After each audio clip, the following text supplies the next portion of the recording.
Hello बच्चों, let's see the question. Cell having an EMF E and the internal resistance small r is connected across a variable external resistance capital R. As the resistance capital R is increased, the plot of potential difference V across capital R is given by, here we have given four options. Now to answer this question, first we will discuss here the key concept, and here the key concept will be given as Ohm's law. तो हमारे पास जो Ohm's law है ये हमें बताता है कि किसी भी रेजिस्टेंस या टर्मिनल के अक्रॉस जो पोटेंशियल डिफरेंस होता है, जितना ज्यादा पोटेंशियल डिफरेंस होता है उतनी ज्यादा हमें यहाँ पे जो करंट है उसका फ्लो देखने को मिलता है. It is given as V equals I into R. Now question के अकॉर्डिंग हमारे पास यहाँ पे एक सर्किट गिवन है. पहले हम सर्किट को ड्रॉ करेंगे. It is given as EMF. Battery का E के बराबर दे रखा है, इसका इंटरनल रेजिस्टेंस स्मॉल r के बराबर दे रखा है जिसको हम सीरीज में कनेक्ट करेंगे. एंड यहाँ पे हमारे पास एक एक्सटर्नल रेजिस्टेंस गिवन है जिसकी वैल्यू कैपिटल R के बराबर गिवन है. अगर हम इसके टर्मिनल को ए बी के बराबर कंसिडर करें तो सबसे पहले हम यहाँ पे जो टोटल करंट है इसकी वैल्यू कैलकुलेट कर सकते हैं. Total current will be given as total EMF जो कि E के बराबर है divided by total resistance that will be given as capital R plus small r.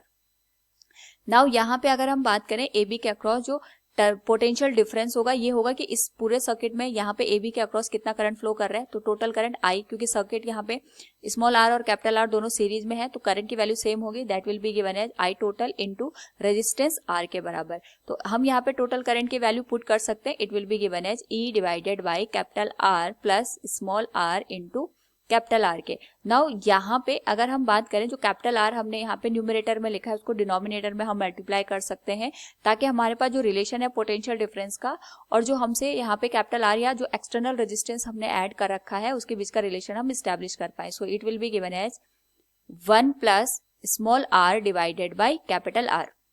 This will be the relation between potential difference and capital R resistance. Now यहाँ पे अगर हम observe करें तो हमारे पास यहाँ पे अगर हम R की वैल्यू को 0 कर देते हैं तो 0 करने पे ये जो पूरा टर्म है हमारे पास ये तो इन्फिनिटी के बराबर हो जाएगा.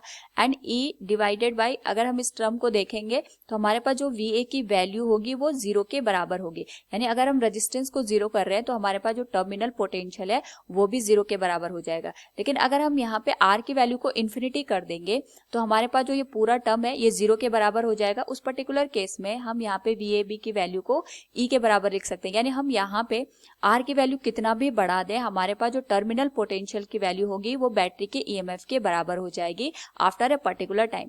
और इन बिटवीन अगर हम यहाँ पे ऑब्जर्व करें तो हमसे यहाँ पे ये पता चल रहा है कि रेजिस्टेंस की वैल्यू बढ़ाने पे जो हमारे पास टर्मिनल पोटेंशियल है उसकी वैल्यू यहाँ पे धीरे धीरे इंक्रीज होगी, लेकिन एक पर्टिकुलर टाइम के बाद ये यहाँ पे हमें कांस्टेंट वैल्यू की देखने को मिलेगी. सो अगर हम यहाँ पे गिवन ऑप्शंस में देखते हैं तो जब हमने रेजिस्टेंस को 0 किया तो इस अगर ऑप्शन डी की बात करें तो वोल्टेज भी 0 हो रहा है, लेकिन इसमें हमारे पास जो लीनियर हमें यहाँ पे इंक्रीमेंट देखने को मिल रहा है इन द टर्मिनल पोटेंशियल, तो ये इनकरेक्ट हो जाएगा. इसी तरीके से अगर हम यहाँ पे देखते हैं तो हमारे पास जो बी ऑप्शन है ये तो वैसे भी इनकरेक्ट हो जाएगा क्योंकि रेजिस्टेंस 0 होने पे हमारे पास जो टर्मिनल पोटेंशियल है वो भी 0 होना चाहिए था. और ए में भी सेम कंडीशन हमें देखने को मिल रही है. लेकिन अगर हम सी ऑप्शन को देखते हैं तो यहाँ पे हमारे पास जो रेजिस्टेंस की वैल्यू 0 है तो टर्मिनल पोटेंशियल भी 0 हो गया और एक पर्टिकुलर टाइम के बाद हमारे पास यहाँ पे जो टर्मिनल पोटेंशियल है वो EMF के बराबर हो गया और after that this value will be constant. So from the given option we can say here जो करेक्ट हमारे पास रिलेशन बनेगा that is represented by option C. Hope all you understood it. Thank you and best of luck.